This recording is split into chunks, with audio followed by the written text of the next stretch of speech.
Picture this. It's a crisp Tuesday morning, and you're driving down a perfectly ordinary suburban street, maybe in Oakville, maybe in Burnaby. Nice houses, tidy lawns. Nothing flashy about the neighborhood at all.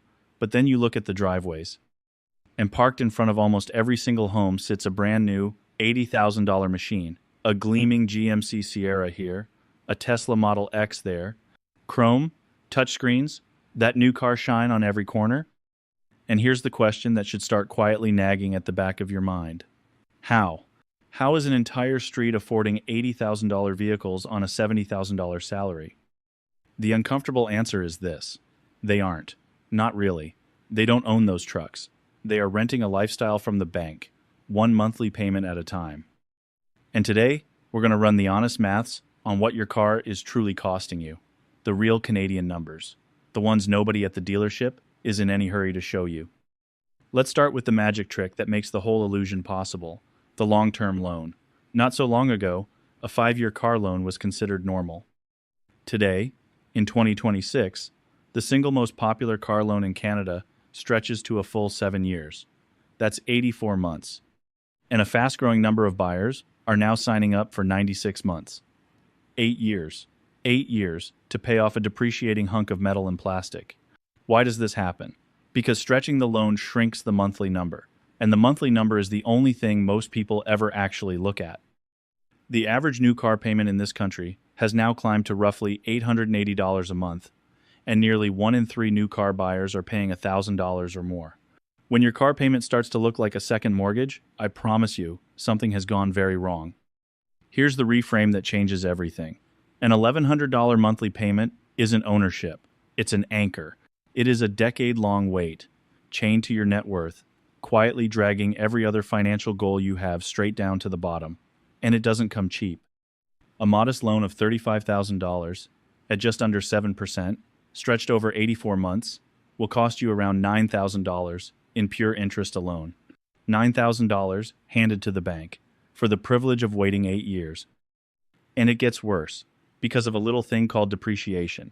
The very moment you drive that beautiful new vehicle off the lot and onto the 401 or up the Coquihalla, it loses roughly 20% of its value. Gone. In a single afternoon. And by the end of year 3, around 40% of your hard-earned money has simply evaporated into thin air. Think carefully about what that means. You are financing this car for 84 months, but nearly half of its entire value vanishes in the first 36. You are paying interest in Canadian dollars on a rapidly shrinking asset. That is the depreciation cliff. And almost everybody drives straight off the edge with a smile on their face.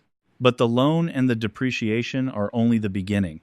Because once that car is sitting in your driveway, you're introduced to what I call the Canadian 4. The 4 hidden costs that quietly turn a manageable payment into a bottomless money pit. Number 1, insurance. If you live in Ontario, brace yourself. The average premium in the province now sits at around $1,920 every single year. And inside the GTA, that number climbs past $2,400. Over in the lower mainland of British Columbia, drivers are paying close to $2,000 through ICBC as well. And here's the painful part. Premiums in both provinces have outpaced inflation for years now, pushed higher by soaring vehicle theft and the rising cost of repairs. Which brings us neatly to number 2, maintenance. And this is what I call the luxury tech trap. That gorgeous touchscreen dashboard, that array of cameras and proximity sensors wrapped around the bumper, when just one small parking sensor or a single camera module fails after the warranty expires, you are not looking at a $50 fix. You are staring down a repair bill that can climb toward $2,000 for one component. The fancier and more high-tech the car, the more eye-watering every little repair becomes. Number 3, winter. This one is a tax that every Canadian pays, whether they like it or not. A dedicated set of winter tires, plus the mounting, plus the seasonal storage, plus the rust-proofing and undercoating you need to fight the road salt, it all stacks up, year after year, just to stop your expensive investment from quietly rotting away in the driveway.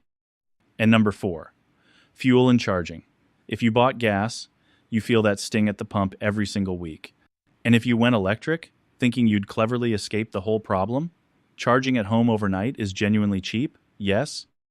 But the second you're on a road trip and forced to rely on public level 3 fast charging, the cost per kilometer can creep surprisingly close to what your gas-guzzling neighbor is paying anyway. Now, here is the single idea that separates the people who actually build wealth from the people who merely look wealthy. It's called opportunity cost, and it is the real wealth killer.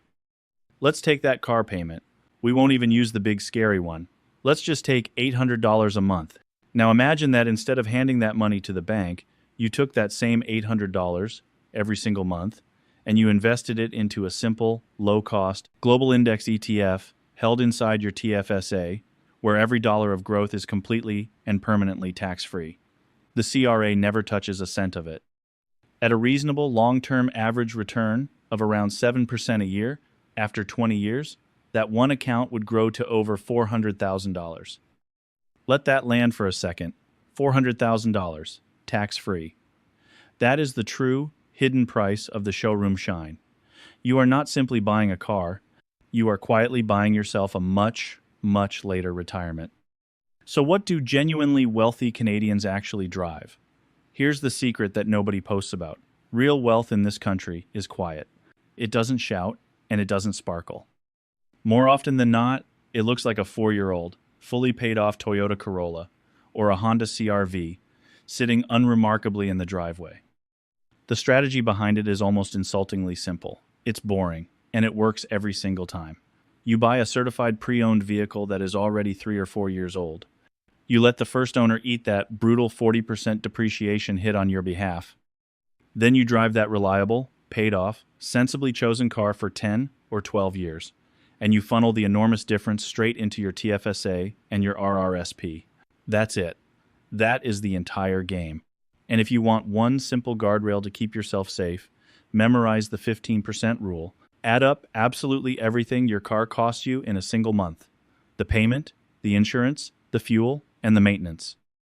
If that combined total is more than 15% of your take-home pay, the car has stopped serving you. Now you are serving it. You've quietly crossed the line into financial fragility, where one job loss or one unexpected major repair can tip your entire financial life straight over the edge.